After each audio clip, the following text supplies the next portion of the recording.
And Jenny, you want us to turn off our mics after, or say our cameras after you introduce us? Is that after I introduce? Yeah, and then we'll get okay. Stephen going. Yeah, perfect. Yeah.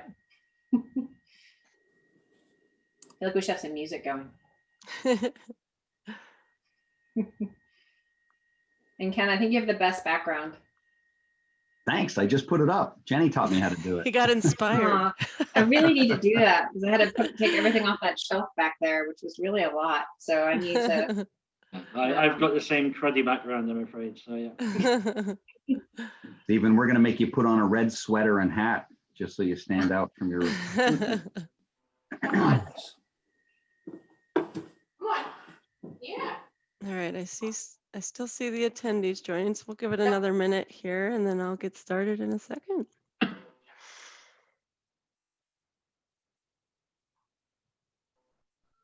Okay, great. All right, good afternoon, everyone, and thank you for joining us virtually for this session titled Gas Tax Funded Programs Running on Fumes, New Ways to Pay. My name's Jenny Roberts. I'm the National Transportation Lead for Road Usage Charging at Jacobs. And on behalf of the entire Jacobs team, we are excited to sponsor this awesome session today. There have been a lot of challenges with funding across the transportation industry, including here in Pennsylvania. And as you can imagine, the COVID-19 pandemic has only further contributed to the revenue losses these agencies have experienced. We, Jacobs, thought this was a great opportunity to bring some of the leaders in the industry from across the globe together to talk about what agencies are doing to address these challenges and what new opportunities are out there. I have been working with states for the past 9 years on exploring transportation funding, alternative transportation funding mechanisms. So I'm grateful to be moderating this engaging session today, where we will hear some wide-ranging views from our panelists. So to help me talk through this topic today, we've got 4 panelists, which includes Stephen Rutherford, who's going to bring a global perspective on congestion pricing. We've got Dr. Patricia Hendren, who brings a regional perspective on mileage-based user fees as an alternative funding approach. And finally, we have Ken McLean, who will tie it all together for us with specifics on what Pennsylvania is doing. So I'm going to have hold all questions until the end to ensure that we get through all of these great presentations today. However, you're welcome to submit questions through the Q&A feature throughout the whole session, and we'll get to as many of those as possible at the end. So to start things off today, I'd like to introduce Stephen Rutherford, who is the Global Director of Transport Planning at Jacobs. Stephen will be talking about congestion pricing and the global perspective. And throughout his 35-year career, he has been at the forefront of developing new technologies and solutions for his clients. And he's an expert in optimizing solutions and assessing the impacts of congestion pricing. Stephen has led congestion pricing studies in London, Hong Kong, Bristol, Heathrow, and New York. And he's going to touch on some lessons learned from each of those today. So Stephen, with that, it's all yours. Thank you, Jenny. So next slide, please. So I'd like to share with you our global experience and lessons learned in planning and implementing congestion pricing schemes, including some which have been implemented, for example, London and Stockholm, some which have been studied and not implemented, for example, Hong Kong, Edinburgh, and Manchester, and some which are still at the planning stage, for example, New York, Abu Dhabi, and Melbourne. So next slide, please. So starting with London, so Jacobs have been continually revising Transport for London for over 20 years, from a few years before the scheme was implemented in 2003, all the way through a gradual evolution through extensions and then retractions of the scheme, looking at remote zones, changing the fares, the tolls, and changing the areas. Now moving to a fairly major technological evolution, moving from ANPR to GPS technology.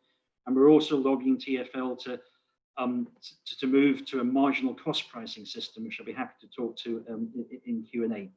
So the London scheme's been well documented. I won't go into it too much, but in summary, there's a cordon around the central area of London, operates 7 a.m. to 10 p.m. 7 days a week with a charge of about $20. The original objective of the scheme was to reduce traffic congestion in central London, but that objective has now evolved to take back some of the available capacity to pedestrians, cyclists, and buses and form what we call healthy streets. So next slide, please. So there are many studies on congestion charging, sort of predicting what the behavioural impacts will be. But I think it's interesting to look at what actually happened in London when we introduced congestion charging. So of the traffic which previously crossed the cordon, the pie chart on the left, 85% continued to cross the cordon and paid unless they're exempt. And exemptions are so important. The lessons learned is to reduce the number of exemptions as much as you can. The black cabs in London have a strong lobby group, so we excluded them. And then we thought, what should we do with what we call in the UK private hire vehicles, which are lifts and Ubers and such like. At the time, they were 2% of traffic, so we didn't give them much thought. We thought, oh, well, we'll exempt them as well. Recently, I mean, they've increased to about 25% of the traffic, particularly at sort of peak times on Friday evenings and such like. And it's taken until earlier this year to remove the exemptions of PHVs that we originally exempted. So once you give an exemption, it's very, very hard to remove it. So the slide on the right sort of shows of the 15% of people who change the behaviors, what did they do? And you can see the biggest change, 53% is changing mode from car to transit. The next biggest is 25% diverting around the zone. Then 10% change their modes to cycle and walk. And then very small percentages for people changing their time, destination, and trip suppression. So the lessons learned there is we need a good alternative. We need good transit services to have an alternative for people who are willing to get out of their cars. And we need to have the capacity around the cordon in order for people who want to divert around the cordon. Next slide, please. So Jacobs is also currently advising the MTA on the proposed New York congestion charging scheme, which was originally due to go live next month, but is now delayed as the MTA requires guidance from the US DOT on what level of environmental review is required, and that's waiting for the new administration on the 20th of January. The key objective of the New York scheme is very different from London, is to raise revenues to pay for improvements to the metro. So again, we've been providing our global expertise to the MTA on key issues such as maximizing the revenues, the pricing, the area, boundary refinement. The important thing is residential parking just outside the zone and people parking just outside the zone and then using other modes, walking or whatever, to enter the zone, exemptions, equity issues, complementary measures, and issuing the tender documents for the tolling concessionaires. Next slide, please. But we've also worked, and we've been honest here, on schemes which have been studied, but got canned and didn't get implemented. And I think we've got some good lessons learned from that. Edinburgh, a scheme of 2 cordons was proposed as sort of a donut issue, but that scheme, first of all, wasn't fully understood by the local population. And secondly, they didn't really believe politicians. Who does? And they didn't really believe that the revenues would be hypothecated and would be spent on public transport. There was a degree of cynicism. So a referendum was held and it was rejected by 75% of the residents, and the scheme didn't go ahead. In Hong Kong, I was resident there on the scheme, working there full time for 2 years. Very sort of complex scheme, and what better place in the world than Hong Kong for congestion charging? You've got Hong Kong Island, you've got the Kowloon Peninsula. We developed a cost-neutral scheme where less than 10% of users, and those users who were using the most congested streets at the busiest times of day, would pay more. Everyone else would pay the same or less. But again, we didn't get that fairly complex message over to the local population. And again, Hong Kong vies with Singapore as probably the best public transport system in the world. So there was an excellent alternative. And also politically, the district boards had just been set up and they wanted to show their teeth, and partly because we didn't get our ideas over properly, that scheme right at the very end of all the planning stages, just before implementation stages, did not go ahead. Next slide, please. Manchester, again, the objective in Manchester was to fund public transport through congestion charging. But the local media were against the scheme from the beginning, and the Stop the Charge coalition was formed between various politicians of a number of political parties, and that was a strong opposition. And again, a referendum was held, and 79% people voted against it, and it didn't go ahead. I think there's a theme here: don't hold a referendum on a single issue. And as an aside, I wish the UK hadn't held the most recent referendum it had, but that's nothing to do with transport planning, so I better not go there. So moving on, other schemes have sought to combine congestion charging schemes with ULEZ, or ultra low emission zones. For example, in London, ULEZ was introduced in 2019 in the green area in the map at the top on the right-hand side. Older and more polluting types of petrol cars subject to a charge of $16 24/7 in addition to the congestion charge. And there's $130 for heavy vehicles. And TfL now plans to extend the congestion charging area, which is the red circle, which is only 5% of London's population, to the green area, which is 50% of London's population in October next year. And that's going to make a huge difference for people traveling within the parts of inner London. Next slide, please. And in Bristol, again, there was originally a congestion charging scheme with a cordon just inside the inner ring road. But this scheme, again, didn't go ahead. One, because the scheme was too small. People could just use the inner ring road to drive around it. Or if they wanted to go to central Bristol, they could park outside the inner ring road and just walk across it and get to their final destination. There was also an idea to charge people from outside Bristol to enter Bristol, but not people living in Bristol, but legal advice was taken and it was deemed to be illegal. And there were equity issues as well, which are always important. So again, that scheme was dropped. But then after a few years, it evolved, and we're now working for Bristol on a ULEZ scheme to meet the various environmental laws, and that's looking for early implementation. Next slide, please. So, I mean, the timeline, I say, first application in Singapore in 98, London 2003, but in the last 20 years, very few cities have implemented congestion charging. And for those of us in this space, that's been sort of frustrating. The next slide, please. I believe that generally now there's a new momentum. I mean, a number of cities in the US, as well as New York, are studying congestion charging. Portland, San Francisco, and LA. I mean, a car-dominated city like LA, is studying congestion charging. So there's increased urbanization, of course, and increasing congestion. There's a realism around the world that you can't build your way out of congestion, and even if you could, it's not the right thing to do. The environmental pressures, meeting the environmental measures and such like, and yes, from the extremes of places like Delhi, the smog, but there are many, many, many Western cities which are not meeting the environmental standards. Technologies are improving. The original Singapore system was a paper-based system. Then it moved to cameras. London was ANPR cameras, but now, of course, we've got GPS, we've got mobile apps, so the technology is improving a lot. So the congestion charging isn't something on its own. It's part of the toolkit to encourage the shift to public transport and part of the overall strategy. And you can either take all of the advantage of the capacity, or you can sort of give some of it back to pedestrians and have healthy streets. COVID, I haven't really talked about it much yet, but I'll talk about it here. It's had a positive and negative impact. Positive impact of cities the world over, from Paris to Bogota. You've seen people going to cycling, such like less traffic and cities becoming more livable. But negatively, obviously, the reluctance of people to use crowded transits, and indeed governments have been sort of warning people against that. So there may be a switch back to car before people can be persuaded to use the more efficient transit services. And of course, the big transit organizations like MTA their revenues have been decimated. So 2 slides to go. So the second last slide looks at the pros and cons. And of course, the pros, you can sort of define your scheme to meet your objectives, but taking an average of the schemes which have been implemented, they've reduced traffic flows entering the cordon by between 15 and 20%, and increased vehicle speeds and reduced congestion by around sort of 30%. Pollution levels have gone down by about 15%, and it's raised revenues. There are some cons which can be mitigated. Obviously, the boundary effects, you need to have enough capacity around the boundary, the parking just outside the boundary. The ANPR system is expensive to administer. London spends 32% of its revenues on administering the system. There are issues with freight and loading which need to be looked at. There's toll shopping, and Stockholm has got a differential pricing. So people will wait outside the zone for a cheaper price, or they zoom down the road just to hit a cheaper price. And as I said before, exemptions is really important at the outset to get the exemptions right. So the final slide in the 10 minutes I've got, lessons learned. Simply, we need a clear strategy. Congestion charging is part of the overall strategy. We need improvement in public transport there on day one. You can't build a new metro line quickly, but London had 300 new buses on day one of congestion charging.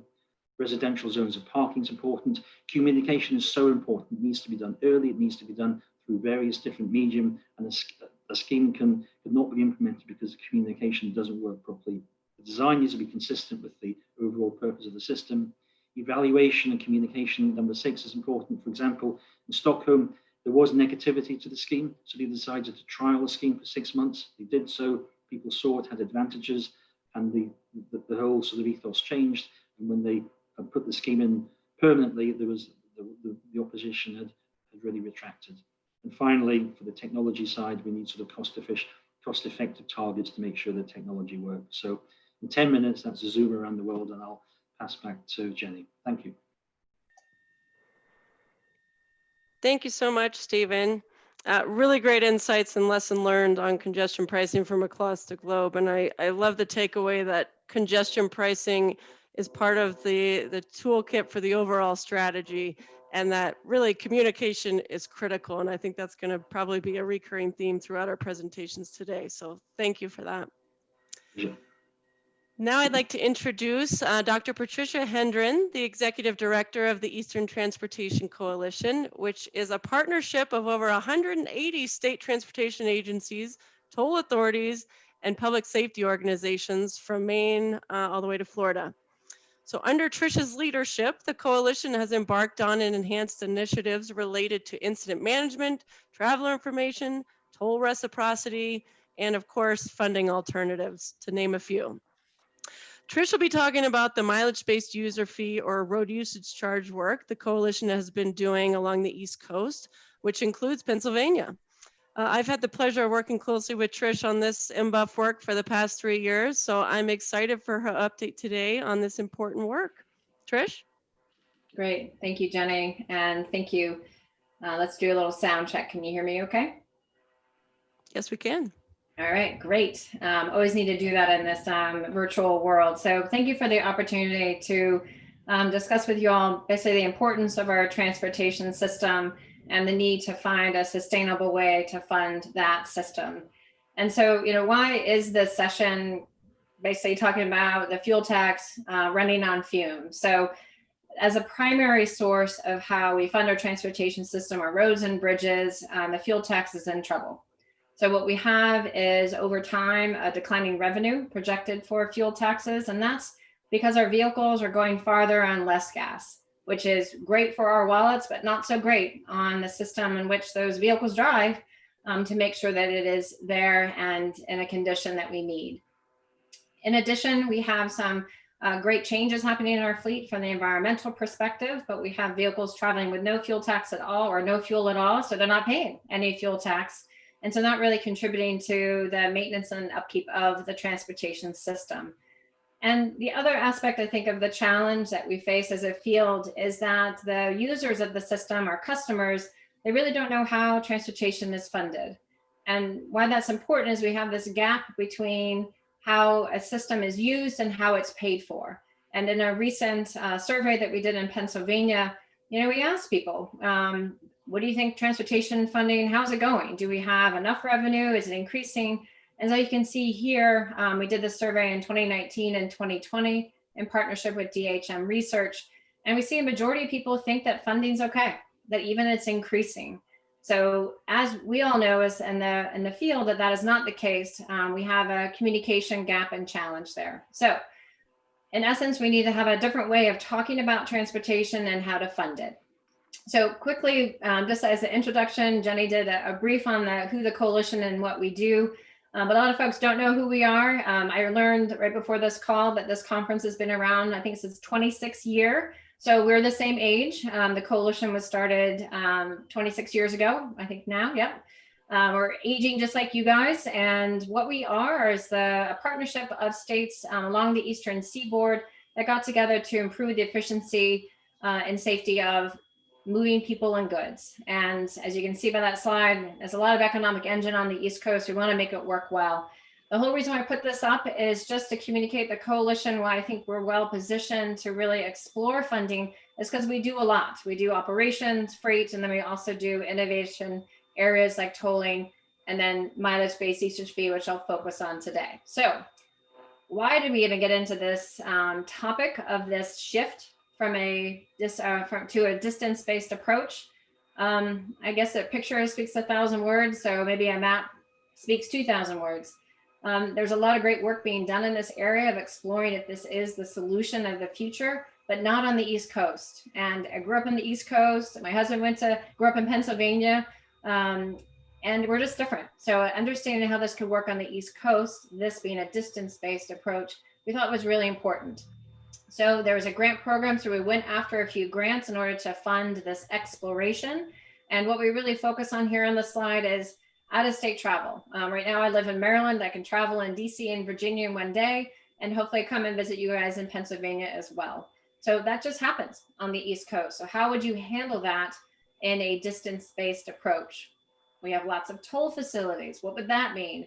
And kind of some touching on some of the comments Stephen made about the challenges with doing a congestion pricing approach is, why should the public do this? How do we get the public involved in this? What else can the public have as a benefit as we shift in how we pay for transportation? So we kind of call that amenities, or the spoonful of sugar that might make the medicine go down. And then trucking, again, that map of the Eastern Seaboard, the importance of freight movement. Trucks use our system differently than cars. So how would this look to them? So those are kind of the areas we're following. I'm just going to share a few highlights from some of the insights we've learned. So in essence, I think folks have heard of this term. It's called a lot of different things: road user charge, VMT fee. Do not call it tracker tax, because that is not what this is intended to do. But it is intended to shift from what you put into your vehicle, either energy or gasoline, to a distance. All right, so we're really kind of working towards pilots, understanding our diverse users. And this last statement on this slide is important, that the coalition, we do not know if this is the answer, but we know it's important to make sure the Eastern Seaboard perspectives and our needs are brought into this national discussion. All right, so what have we done? So we started the conversation by bringing in the Eastern Seaboard states for this first pilot that we held in 2018, thought leaders, elected officials, heads of DOTs, and basically said, you know, what is this thing? How would this work? How would put it in their own vehicles, explore with the technology? And then the next year we brought in general public. And as you can see kind of where people were traveling, we wanted to capture how people move in our country, which is not within one state. And so it was important to kind of get diversity and engagement of talking about this as a potential. So what we learned, again, that out-of-state travel, I'm a broken record on it, but it is so important for a national approach, a regional approach as well. We have a lot of out-of-state travel. And the second point, I think, is one of the most interesting things, and it goes to that knowledge gap. Even in our first pilot with folks that are in the field, we heard that people learned more about how much they pay in fuel tax. They didn't know how many miles they drove in a neighboring state. So there's just a lot of learning that can happen through these demonstration pilots.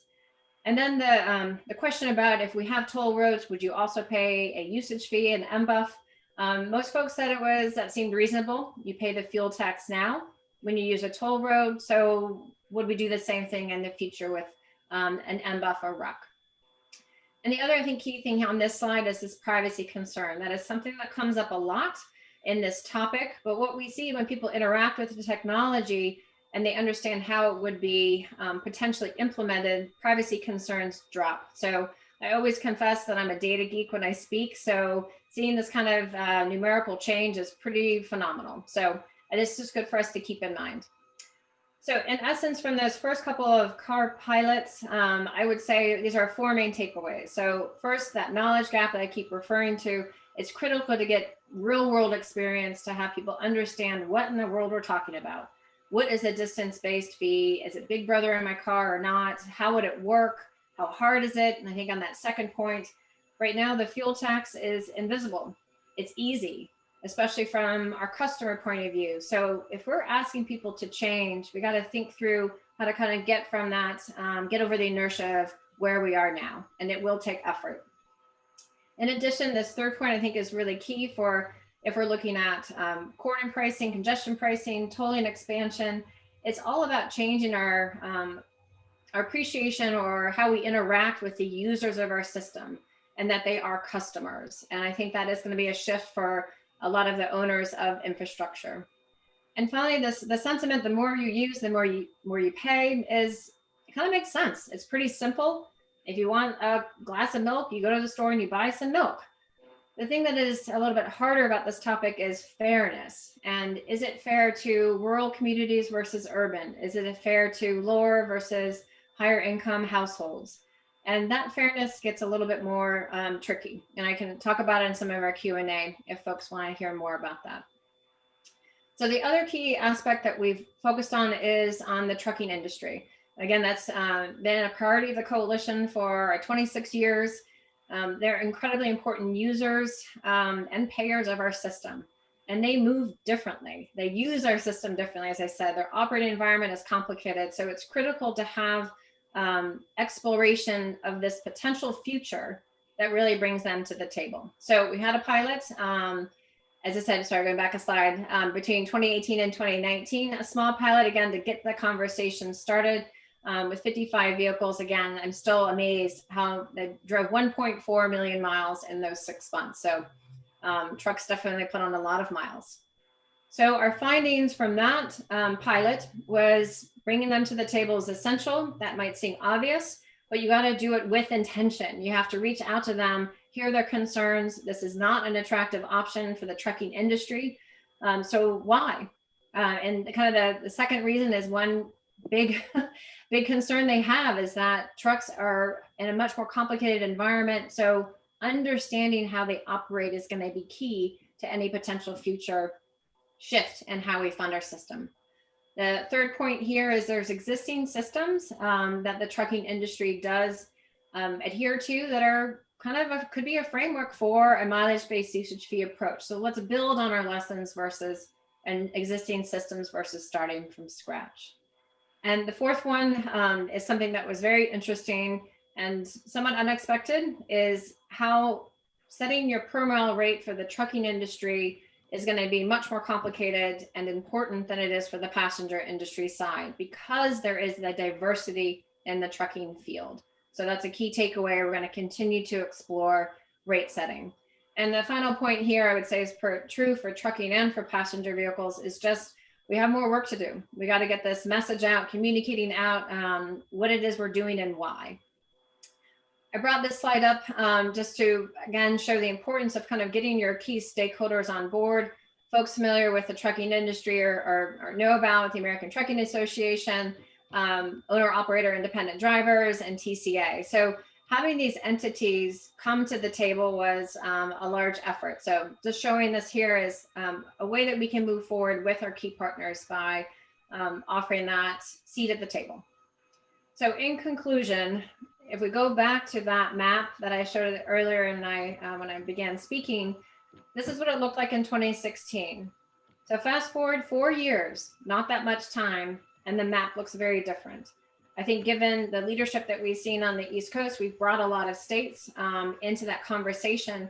And what's key to notice here, one is that Virginia, the VA is a little bit crooked. It's kind of fun. But that's a good way to have you guys notice that state, because they passed recent legislation creating a voluntary MBUF program, as well as Utah.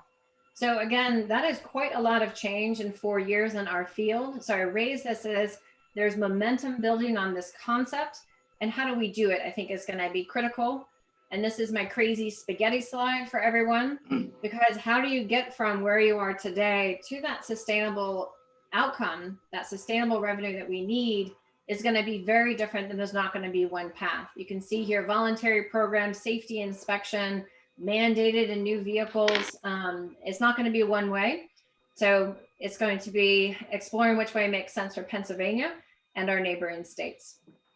The last comment I'll make, Jenny highlighted this in her opening remarks, is just the need for communication. That is the drum I'm going to beat all the time, because it is just so critical.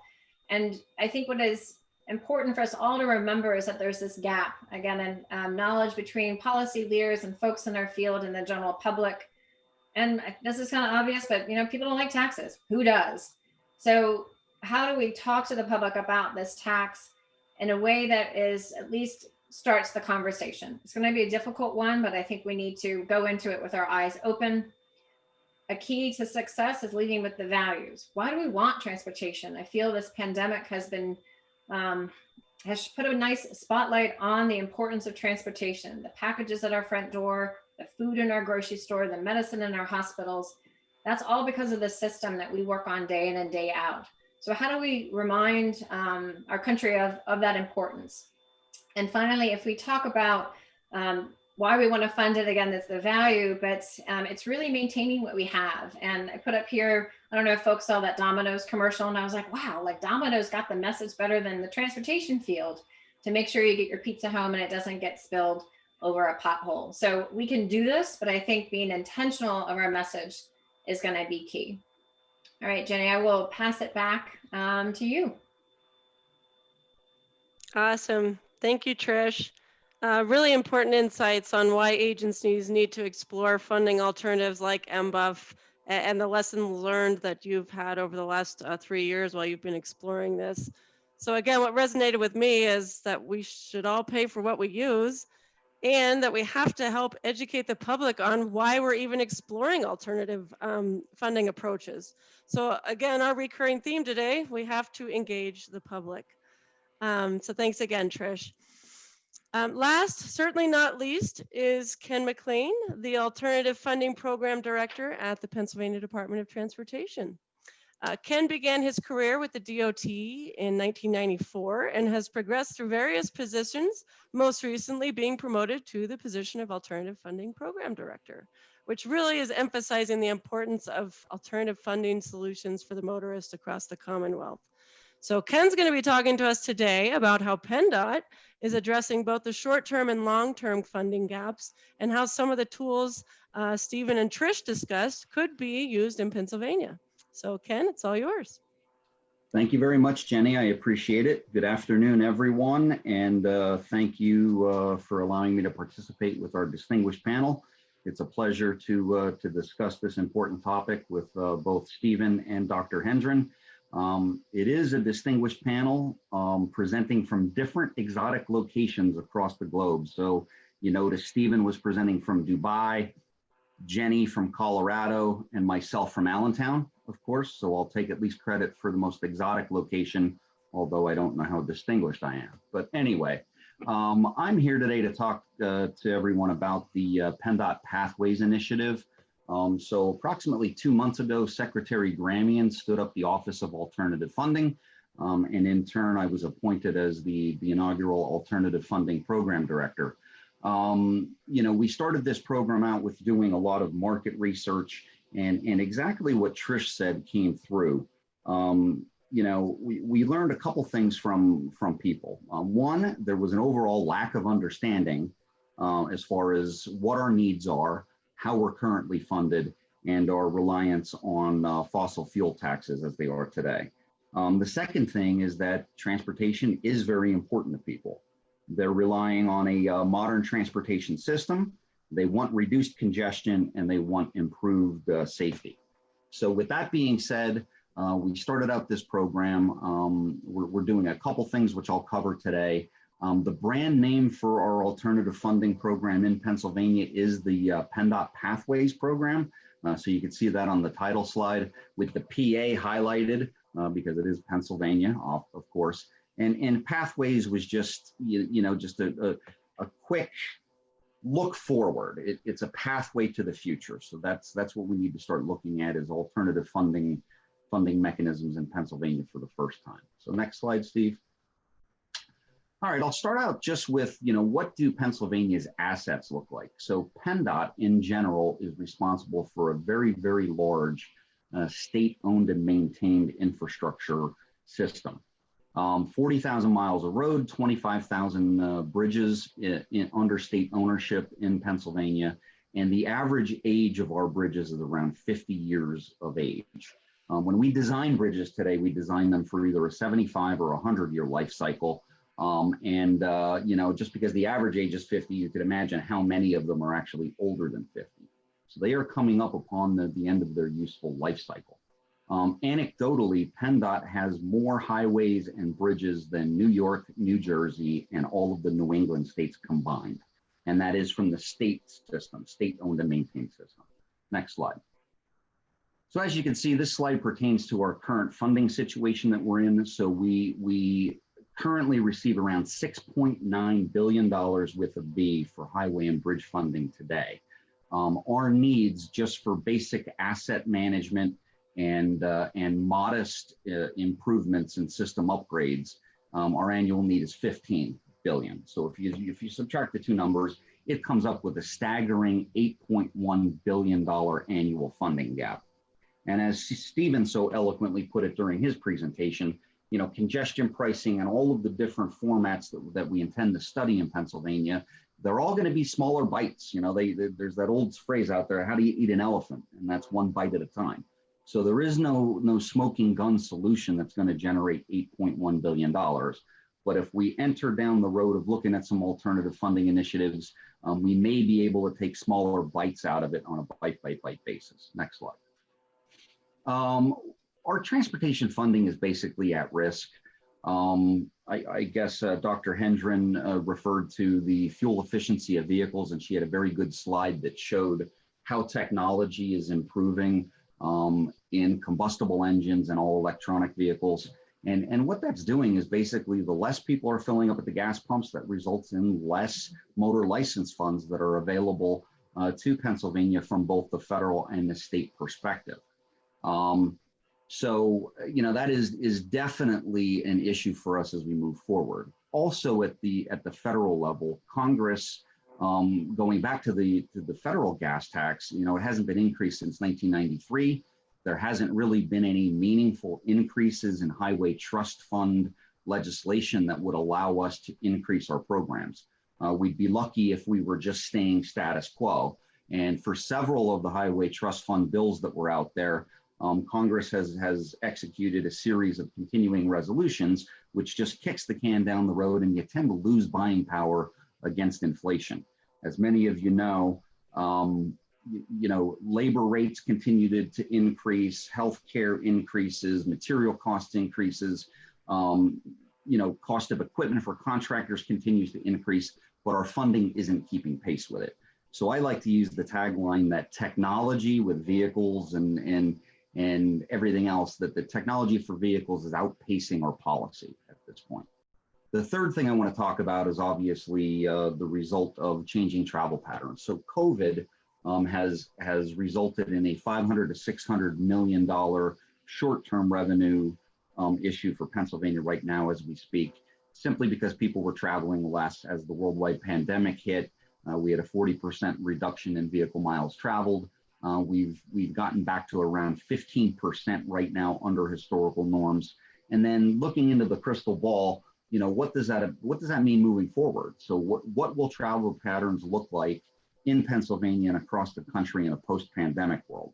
We really don't know. We just know that that teleworking and the way that we're presenting to you today through teleworking, if companies continue to latch onto that and allow that to happen into the future, it's going to result in much reduced travel into the future. Next slide, please. Our reliance on gas taxes. So this graph just shows that 3/4 of our existing highway and bridge funding, and that's shown in red, roughly 75%, comes from federal and state gas taxes. The other 24 or 26% come from various other methods. So this graphic shows that we are in Pennsylvania heavily reliant on state and federal gas taxes for highway and bridge revenues. Next slide, please. Getting back to that information piece that Trish spoke about, people don't really understand what they're paying toward transportation. We know that it's important to them. They don't understand where our current revenue streams are coming from and how much they pay. So this graphic just tries to equate what people are spending for gas taxes, and transportation comparatively to other utilities or basic monthly charges that they're paying. So you could see cable TV, internet, cell phone, and electricity, they're paying a lot more for out of their annual budgets than they are for gas taxes. Next slide, please. Why do we need to fill this gap in transportation? So it's incumbent upon PennDOT as a transportation agency to maintain our roads in a state of good repair, to accelerate critical highway and bridge improvements so that our infrastructure doesn't deteriorate, and God forbid we have to post or close some major bridges in the state. It gets back to that second point that I talked about. We need to reduce congestion where possible.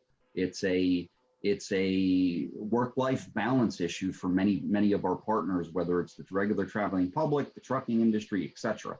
And then lastly, but probably most importantly, is an improving safety. So as I mentioned before, a lot of our interstate highways were designed in the 50s and built in the 60s. and they are coming upon the end of their life cycle. Some of them have substandard shoulder widths, some compromised horizontal geometry. So as we look to replace some key pieces of critical infrastructure in Pennsylvania, we will be improving all of the safety related to those as well. Next slide, please. What does it mean for the traveling public? So each year, the average citizen spends around $548 in additional fuel and car maintenance costs. You hit a pothole, you burst a tire, you bend a rim, that's all on the car vehicle owner. PennDOT does not pay for those because potholes, believe it or not, are an act of Mother Nature, I guess you could say. So what it costs getting to that work-life balance. People spend 62 hours of delay each year, either taking circuitous routes to where they're going or sitting in congestion. And then we all could relate to the blue box here, which is showing just that the importance of a critical, effective infrastructure and what it means to the economy. It helps to connect people to jobs. It helps communities to be economically vibrant. It helps the Commonwealth of Pennsylvania be economically vibrant. We are the Keystone State. There's a lot of movement of people and goods through the Keystone State into the northeastern part of the country. Next slide, please. What is the cost for freight movement? Studies have been done, and Pennsylvania has the dubious distinction of having 5 of the top 100 truck bottlenecks in the country. Truck drivers are spending an additional 8.2 million hours per year sitting in congestion, or once again, taking those circuitous routes, and safety on top. So we need to modernize our bridge structures to improve shoulder widths, guide rail, and geometry, because many of our facilities were built with much smaller vehicles in mind at the time. So freight movement, it's very critical that we provide safe infrastructure for these larger vehicles that are using it. Next slide, please. Pathways program in general, just to split it out. We're working on 2 initiatives simultaneously. The first one is what's called a PEL. So PEL stands for Planning and Environmental Linkages Document. And what that is it's a programmatic document that we're working on with the Federal Highway Administration.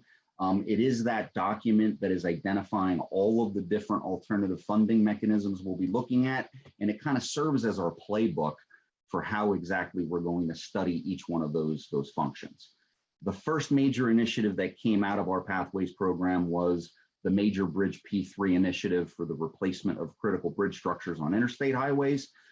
Through the a P3 relationship, we just received approval from the Pennsylvania P3 board on November 12th to move forward with some of those studies to bring private equity into Pennsylvania and in place user fees to pay for some of these large infrastructure projects. Next slide, please. So what is the PEL going to cover? So here are 6 different options of some of the things we're going to be looking at in the short, mid, and long term. Bridge tolling, I just talked about through our P3 initiative. We did get approval, like I just stated. We have managed lanes concepts, and that's where you could bring a user fee in to pay for additional capacity on highways. So, you can end up paying for the reconstruction of a stretch of highway in a congested area, adding additional capacity and charging user fees on that additional capacity to fund the whole program.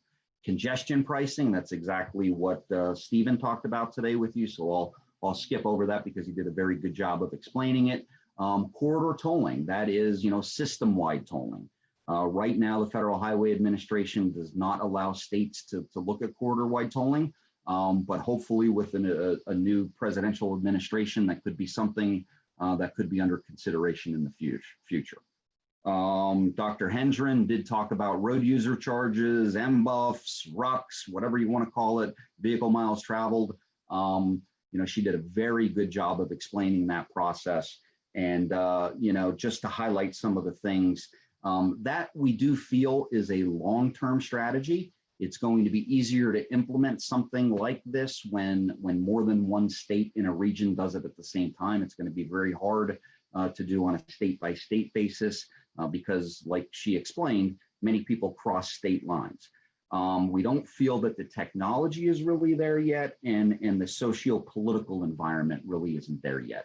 But the road user charge scenario that we'll be looking at is the largest bite of that elephant that I talked about. It is the largest mechanism that could replace or augment the fossil fuel tax that we use right now. And then the last bucket, fee and tax increases, that could be just about anything else. So you could have, you know, taxes on theaters and concerts, or overnight stays at hotels, or sugary drinks, alcohol, cigarettes, whatever it may be. That last bucket kind of encompasses it as different fees and taxes, but it's going to take a lot of sugary drinks to be able to make up an $8.1 billion annual funding deficit. Next slide, please. So where do we stand now with the Pell? We're about 40% done with the Pell. We anticipate wrapping it up in mid to late April. We are in the first go ahead with our public outreach for the Pell, and we're soliciting public input through December 17th. We will be reaching out to the public at several touch points throughout this process, especially when a final draft document is available sometime in February or March. That way we can get the comprehensive comment from the public as well. Next slide, please. How are we soliciting that public input on the Pathways and Pell program? There are 3 ways. So you'll see at the bottom, we are accepting, as I said, public comment through December 17th. There are 3 ways that you can submit public comment. One is through a website, secondly through the email, and lastly through a phone number. We did develop a very good website if you have the opportunity to go out and explore it.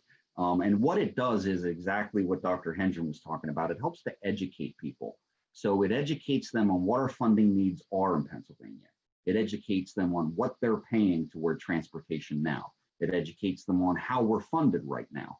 And only when you understand those 3 components can you effectively migrate to these alternative funding strategies that we're talking about. So if you have a chance to look at it, there's videos that are out there. There's static information for people to look at. It's pretty powerful. We are starting to put together a repository of information so that when we go out to our public and industry partners, that we can arm them with the information that they're going to need to help advocate on our behalf for the industry. So that's something that's going to be coming as well. And I believe that's just about it, Steve. If that's my last slide. Yep, thank you. So Jenny, I will turn it back to you. Thanks for everyone's time. Excellent. Great presentation, Ken. Thanks so much.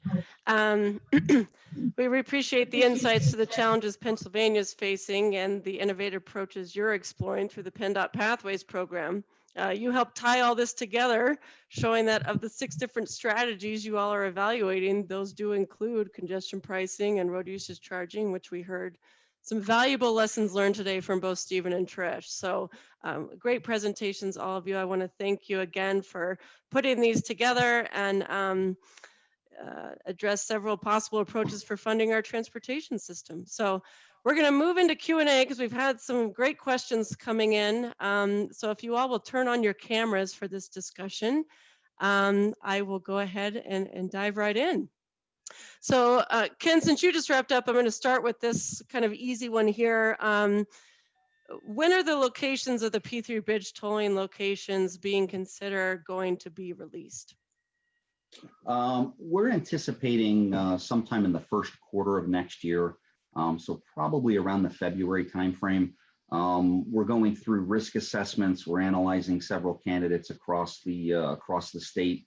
One of the important things is that it's geographically spread. So it is hitting some urban areas, that it is hitting some rural areas across the state, because we don't want this to be, you know, a program that focuses on one of those areas over one of the others. So it has to have some kind of geographic spread to it, so to speak. And as we go through and refine those risk assessments for each one of those projects, sometime around February should be around the time we would release them. Great, thank you. Another great question, and Trish and Stephen, I might point this one a little towards both of you. So fairness is an issue, and if you can't afford housing near an urban area, you would have to pay more to drive the distance from a more affordable rural area. So I'll kind of pose a question to that statement, and that, are there any thoughts or experiences on how these alternatives like MBUF or congestion pricing might impact specific demographics such as rural versus urban and low income households? Shall I go first, Trish? So in the urban areas with congestion pricing, it's less urban versus rural, but it's low income, and the often given example are sort of low income workers traveling sort of early in the morning before public transport systems, before they have an alternative for that. So that is an issue. And again, what can be done is to look carefully at this, and then in this, I've sort of advised to have few exemptions, but then you can have a discount scheme based on income, based on location. So I think again, a lot of this studies that we're advising, and particularly the West Coast America equity is a really big issue. So it's identifying particular groups which the congestion price would be a high percentage of their salary, who don't have perhaps other modes available at various times of day, and then have some sort of discount for them. But obviously that needs to be fairly foolproof and not allow people to sort of get the discount who don't deserve it. Trish, would you like to add? Sure. I think I guess I would say it's a very strong myth when you talk about a distance-based fee, that a transition from a fuel tax to a distance-based approach would hurt rural communities. We hear that in many of our survey work and our focus groups. And so what we're trying to do is bring some data. I've confessed I'm a data person, into that discussion and say, okay, what would happen if we switched? And what's really important in the fairness question is to take account of where we are today. And where we are today is that rural communities are paying more, given that they are driving longer distances and in many cases less fuel efficient vehicles. And I think that aspect of fairness doesn't come naturally to the conversation. So bringing that up is key. And then thinking about, okay, bring some data into it and see what the shift would be. And so the coalition, we've started through these federal grants doing that analysis, and we have some results from North Carolina that show it's a pretty small shift. And so it's about $1.50 a month if we had a revenue neutral approach, and that shift would actually be lower for rural communities and higher for your large urban and suburban areas. So the data is showing that it's against kind of what people's gut reaction is. But what's going to win the day, even though I love data, is gut reaction. So it kind of goes back to that communication. How do we bring rural community and advocacy groups into this discussion and say, okay, you feel this is unfair. Why? What is it about this, whether it be congestion pricing, cordon pricing, tolling? So I think we hopefully can use the data results to foster a more productive conversation, but we have to acknowledge that today is actually not very fair. And Jenny, Great. I'd like Go ahead, to Ken, add please. what we're going to be doing. So as part of our P3 major bridge replacement program, after those bridges are identified, we are going to have to go out and do NEPA coordination, so National Environmental Policy Act coordination with communities, with groups. We're already looking at different underserved demographics of constituents that we may have. Some of the things we'll be looking at are social justice issues, underserved populations, economically deprived populations. What types of impacts are the potential for tolling to have on adjacent communities due to diversionary issues? So we're going to have to study all of those, and if any of them are present themselves as a prevalent issue, we're going to have to mitigate it through our environmental process. So that is something that PennDOT is committed to do as we move forward with this program. No, and thanks for addressing that, Ken, and all of you. And I think this next good question that came in builds off of this first one a little bit. And I'll see who wants to answer this, because I think it applies a little bit to each of you. But why not get rid of toll roads and just use GPS to determine who goes where? Won't all roads be toll roads in essence? I start with that. I inferred to this marginal pricing system earlier on, and this is an idea that Jacobs has had and other people as well to move to a true marginal pricing system. And we submitted a paper for the Wolfson Economics Award, and people can look at it there. But in very simple terms, in 30 seconds, it's using GPS technology.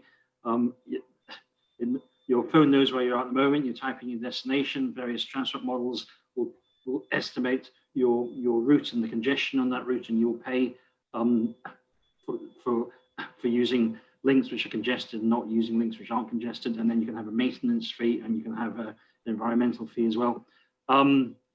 As an economist, it is great in theory. I think we're a few years away for a client to actually take the plunge. So from an applied economics point of view, it's sort of the way forward. But I think there are a number of steps before we eventually get there. And I think, Ken would be curious your take on this. The reason why we look at tolling separately than a user fee is tolling still in the US is used as a financing mechanism to add basically the ability to invest and build out and finance roads that are not feasible in another way. So I think we have to just continue to think about toll roads as a financing mechanism, as well as the philosophy of the toll industry is it is a different type of service. You have to expect to have a certain level of performance on that. And if not, then, if it's travel time savings, et cetera. So I appreciate the question, and maybe we'll get there someday, but I think right now they are kind of two separate ideas. They're going to start to blur over time. And I think the other aspect, just we've learned from the work, is choice is just so important. And requiring people to have a GPS device in their car, even though we all carry these around, I think we're just pretty far from that in this country at this time.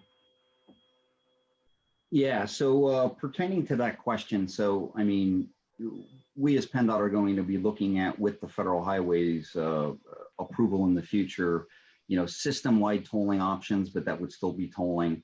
I think using the GPS is loosely defined as an MBUF, right? I mean, it's a RUC. It would be using just your phone and GPS for a mileage-based user fee. Like I said before, I just think that there are socio-political issues that are preventing us from doing it right now. I mean, it really hasn't caught on to the degree where I think our legislature and each individual citizen are going to buy into it at this point. But eventually, we're hoping that we migrate eventually to an MBUF or a road user charge or vehicle miles traveled. The technological vehicle for how to get there, whether it's a transponder or a cell phone or a GPS or whatnot, has yet to be explored. And I can only say with a fair degree of certainty or uncertainty that technology will be different in 5 years, it'll be much different in 10 years, and it'll be much different in 15 years from today, as with all technology. Great, thank you all. We may have time for one, maybe two more questions. So I'm going to hit on this one that I think is very interesting. As we talked about a lot of the different options being explored, has there ever been any consideration for an infrastructure tax? This would be a tax that comes out of everyone's paycheck, similar to Social Security tax. Since everyone uses infrastructure, whether cars, sidewalks, bike paths, public transportation, seems like a possible way to get everyone to pay into the system. Do we have any legislators on the call that can answer that question? I think it's outside of our purview. It's not a bad idea. I mean, if you look at it in general, Yeah. You see some different taxes that are hitting your Pennsylvania tax. There was an emergency and first responder tax. I think that might be $52 a year. So there was a $5 registration tax that was enacted by several counties for local governments to be able to do local infrastructure. So they're levying a $5 additional fee for their counties on an annual basis, and then they're funding local roadway or bridge improvements through it. So that falls into that bucket of other taxes and fees that I mentioned. And it's tough. Anytime you talk taxes or increases or fees, everybody just kind of does this. So Yeah. If I can go in, I think if I understand the question, this would be a flat tax, would be the same for everybody. And I think the idea, of course, is to pay what you use. So if there was an infrastructure tax which was flat for everybody, it would be it gets away from paying not just for what you use, but paying for the most congested road at the most congested time, which is what the congestion charging is doing. Great point, Stephen. Yeah, and thank you, Ken. Next question, Trish, I think this is a little directed towards you from your presentation, but Curious if the data privacy concerns, you talked about those dropping over the last 2 pilots that you've done. Does that also mean that data was more secure? I appreciate that question because you're making me think I need to be more careful on how I share that information. So the question was how people felt about the data privacy and security. But I think you're making the questions make a really good, or the asker of the question makes a good point that we do need to distinguish those two. And I think, looking at, Stephen, your experience with congestion pricing around the world, and Ken, what you're going through in Pennsylvania, how we communicate to our users on, we will protect where they go, the information about where they go, their privacy, but then we also need to talk about the security of their data. For example, if you're in an accident, heaven forbid, can a court lawyer subpoena those records to use it in the court of law? Like, how can that data that's being collected be shared? How secure is it for being hacked? So these are, technology is just an incredible opportunity in our field right now, but I think it also is going to come with some challenges we need to get well-versed on addressing. So great point, and I will clarify that in future comments, but Stephen and Ken, I'm curious what you guys think too.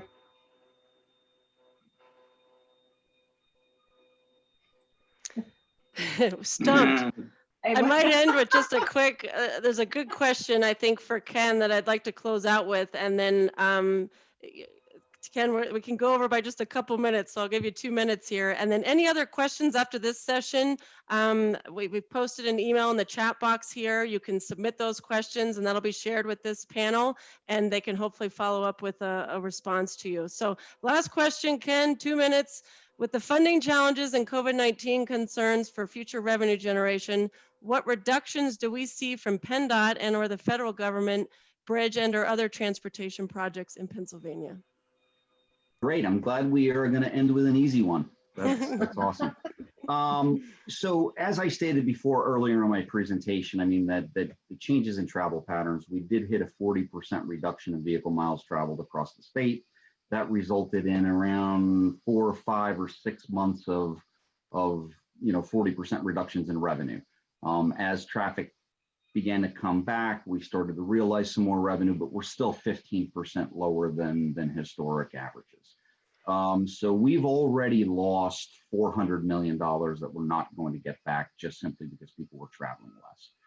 We're anticipating that ongoing reduction is going to result in another 200 million by the time we get out of this.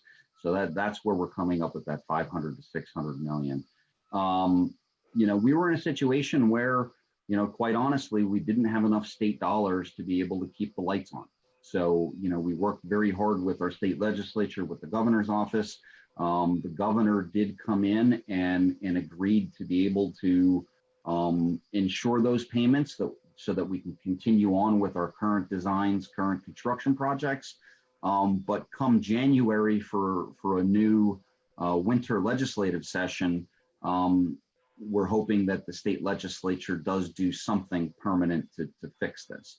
That could come in the form of a federal COVID relief bill. Right now, I forget what the dollar amount is that they're looking at, 981 billion or something like that, or million. Yeah, I don't know, whatever that number is. It doesn't include highways and bridges. So there are some relief that is projected for rail and aviation, but it's nothing for highway and bridges at this point. So we don't feel confident that anything's going to be coming from a federal standpoint. We may have to bond that on the state side to be able to keep our programs. We've made short-term reductions in our letting schedules, and that's going to be for 2020 and 2021 as well. And we're really looking at which new design projects and new construction projects are going out, and we are starting to prioritize them. So we're hoping that we get something with our legislature in January, and we have an agreement from the governor's office to help us be solvent for our existing program until then. Excellent. Thank you, Ken. We're going to wrap up here. Great discussion. We appreciate the engagement from the audience. I want to thank you all for participating in our session today, and really a big thank you to our panelists. So everyone have a wonderful day. Thank you. Great, thank you. Bye.